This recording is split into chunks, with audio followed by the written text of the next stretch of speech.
Hello, everybody. This is Michael Trione with Insurance Agency Automation Associates, back again with another little video regarding an AMS360 feature. Today, the feature we're going to work with is a feature that was released recently in the 20R1 release, which by today's date, early December 2020, every agency should already have. So we do remember that we can control what we see up here in the summary. I've expanded the summary, collapsed it, expanded it. So we can control what's on this row here, what's over here on the left, and what's over here on the right by clicking that little gear. If for some reason you're not seeing that gear, make sure to check with your admin because maybe it's not set in the security settings. So what this part right over here controls that top row, left side, right side. So the items that we're looking for are over here. Where are you at? There. Additional details. There it is. So a couple of the items we have are the NAICS and the SIC. If your agency's using those are things that we should be looking for. Now, a couple different ways we could do it. We could put it up over here on the top row. We got 7 items available there. 1, 2, 3, 4, 5 here. So I could actually put those 2 here in the top row there, or I could put them into the left or right side. For the purposes of today, I'm going to put them in the top row here. I'm going to put them right here and right here. Now, if your agency only uses one, maybe you use SIC code or NAICS code, then that means that maybe you don't have to worry about those. And a little bit later in this video, I will describe what those mean for the people that don't know them and where they come from. Okay. Likewise, if you already have too many items in this row here, you can take away an item by hitting the X. Typically what's there that sometimes isn't needed is the Service 24/7 button. That's typically what's there. It's not always needed. Things that you should never take away are the receivable balance, the customer number, at least in my opinion. Those I always like to leave there. Likewise, I covered this in other videos. The contacts default is 1. I always add the contact 2 and 3. I also add my cross-reference contacts. They're already here in this profile. So I'm going to hit save, and what you're going to see is they're going to pop up here if they exist. In this particular case, they don't exist, so I'm going to edit the customer real quick. And while I'm there, I'm going to talk about 2 other items that show up. So if I come down to additional customer info, right here, on the bottom is my commercial, on the top is my personal. So I'm going to come here and put some information in. So there's my NAICS code, there's my SIC code. I can also put my federal ID number and my DUNS number and anything else, and my GL code. There's some reasons we might want some of that information there. So for right now, I'm just going to put in a couple characters.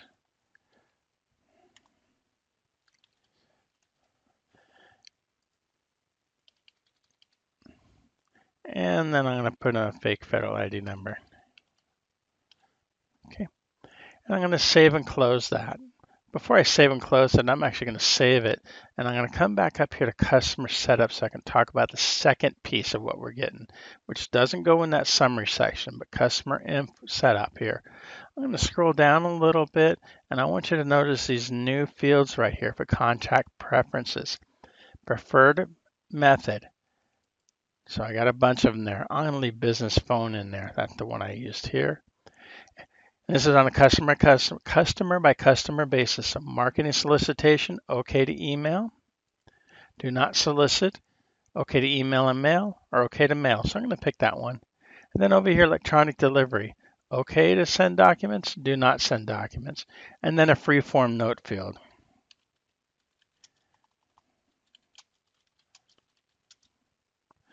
And then I'm going to save that one as well. There we go. Save and close. Now, once that catches, I'm going to go back to my customer, which we should already be at. There it is. And so now I see my 2 new items there. And if I hover over them, it tells me SIC code and NAICS code. So that's what's new on that piece, and that's why it's important to have them there. Now, the other piece that I showed you, unfortunately, doesn't display here yet, but I can come over here to Customer Overview, and I can see here now the contact preferences that I wanted to see. It is my hope, my desire, my real heavy desire that we see these, at least the top three, appear in the summary. So that's a little bit of a toothpaste issue for me. I'm going to search ideas, and if there's not an idea out there for that already, I'm going to create one, and if so, I'll include a link to that or note to that in my newsletter and in this video as best I can. So let's hope I find that. If not, like I said, I'll create one.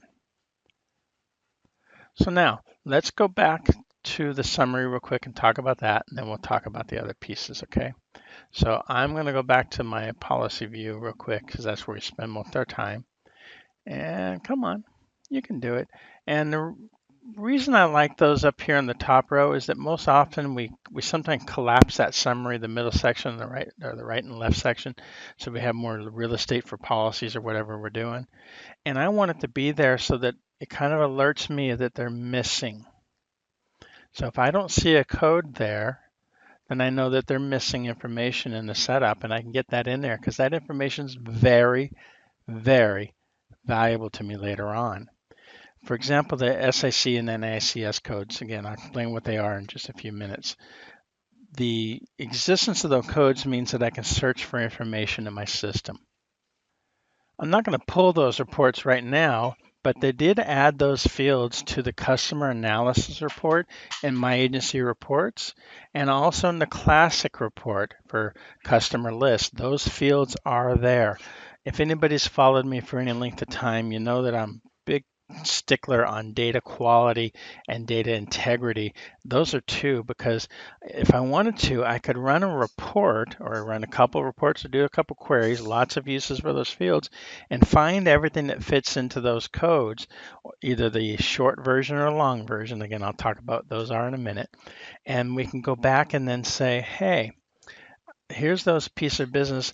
This particular carrier is coming after those. Let's see who we have that are in those. Or likewise, I got a piece of new business. And let's say I pull up the SIC code or NAICS code in my marketing from my carriers, and they can tell me where they're useful. Or I can just go pull them from the system, pull the report from the system and say, here's my clients that I already have in those codes, and gives me a little bit of an idea of what my markets are for it.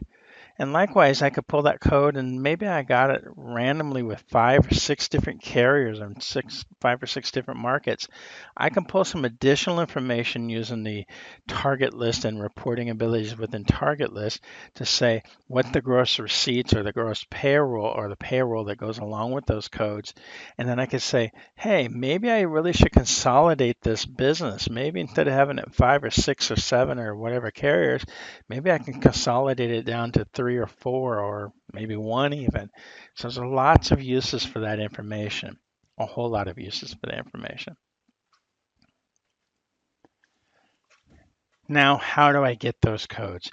If I happen to be a Reference Connect user, I can get that from Reference Connect. And up here on this particular one, I do have Reference Connect. If I click it, I already clicked it, it brings me here. And I can search SIC codes information from Reference Connect. I'm not going to do a deep dive into that. I'm going to do a short little dive into it, but not a deep one. If I don't have Reference Connect, which is a separate subscription item, I can come to the government site, NAICS.com, and I can pull up SIC codes or NACS codes here. Notice I've got both. So let's do this one first, and then we'll do the other one. So let's say I have a retail store, a bookstore. Not many of those anymore. So I'm going to do book retail and hit enter for search. And here it comes in. Okay, I got retail bakeries. I got some other things. Not quite what oh, there we go. Book publisher, commercial printing is that books, books printing, periodical merchants, wholesalers, bookstores. Look at that. There it is. So I can click that. I don't need to go too deep, but if I wanted 451211 is the code. If I want to view more information, I can dive deeper into it by clicking enter, and it brings me into historical. So this particular one's been the same since 2007, no difference. Religious bookstores is included in there, and it just gives me some additional information from there. Here it just gives me some big sellers of big members of that. So the other thing it tells me is that the short code, the 451, here it goes. Retail books via electronic, home, shopping, and mail order are classified in subsector 454. This is subsector 451. And retail used books is 453. So what I would do is I could go drill down and drill down and drill down to see more information about those. Let's go back to Reference Connect now. In Reference Connect, I have the ability to do some searching as well. Yeah, I'm not going to do a big dive, so I'm going to put NAICS.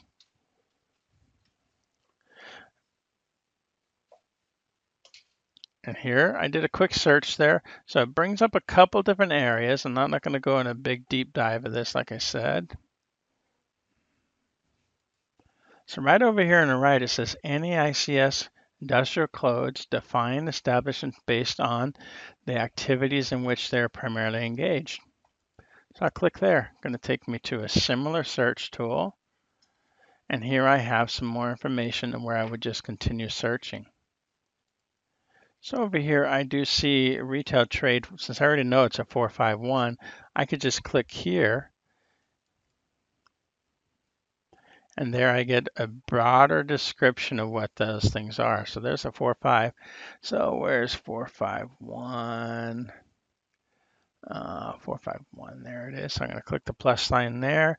Drive me deeper, sporting goods hobby, bookstores and book dealers, 45112.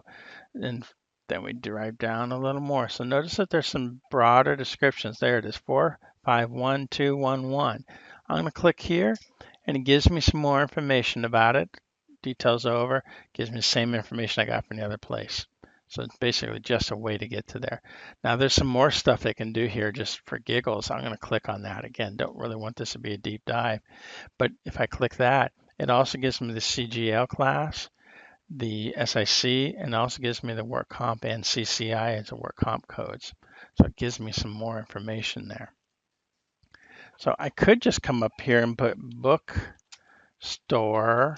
NAICS. And it kind of brings me to the same place, a little bit less broad. I could click down here in the 4.5. I could click over here and do some more searching. Again, I don't want to make this a big deep dive, otherwise this video gets too long. Now, some of you may ask, what is an NAICS? What does that mean? It's North American Industrial Classification System. Just a way to classify information on the government level. If you ever do any government work, or even on some of the taxes and application forms for information, or for programs at the federal and state government level, they use NAICS codes all the time. SIC codes, a standard industrial classification, was the old way. They're slightly interchangeable now, but they're useful. That's pretty much it for today. I hope it was useful to you. Again, I'm going to look to see if there's an idea out there, and put that in the notes and the description, but I don't remember there being one, so I'll find out there is. Thank you, and hope you find this useful. Hey there, thank you for watching the video today. Hope you found it informative and it was worth your time. When you get a chance, drop over to my webpage at ins-automation.com. Check out the offerings there. Particularly if you're not already a member of the newsletter group, please sign up by clicking that little box, answering the questions, and you'll shortly get an introduction and invite to view past issues. Other things you can find here is how to contact me. Simplest way, of course, is my email address, michael@ins-automation.com, or my phone number at area code 805-573-3725. Also, if you want to book time with me, even just for a phone call, go to Calendly, CALENDLY.com/INS-automation, or there's a link in all my emails. And you can see here how to schedule some time, 15-minute, 30-minute, whatever. As you click on those time slots, it'll show you what's available in my calendar. Do note that the times on there are for West Coast or Pacific time zone. If you're a Central or Eastern agency and need some additional different times, just drop me an email and let me know what day you want to try to meet, and I can make that accommodation with advance notice. Just need to make sure I have a chance to get myself woken up, as there's a 3-hour difference for East Coasters, and get the dog a walk when she needs it. Back over here to the web page, other things you can look at are resources for agencies, tools and products and tools I have, and all the other information there you can see. Again, this is Michael with Insurance Agency Automation Associates. Hope you're having a wonderful day and talk to you soon. Bye-bye.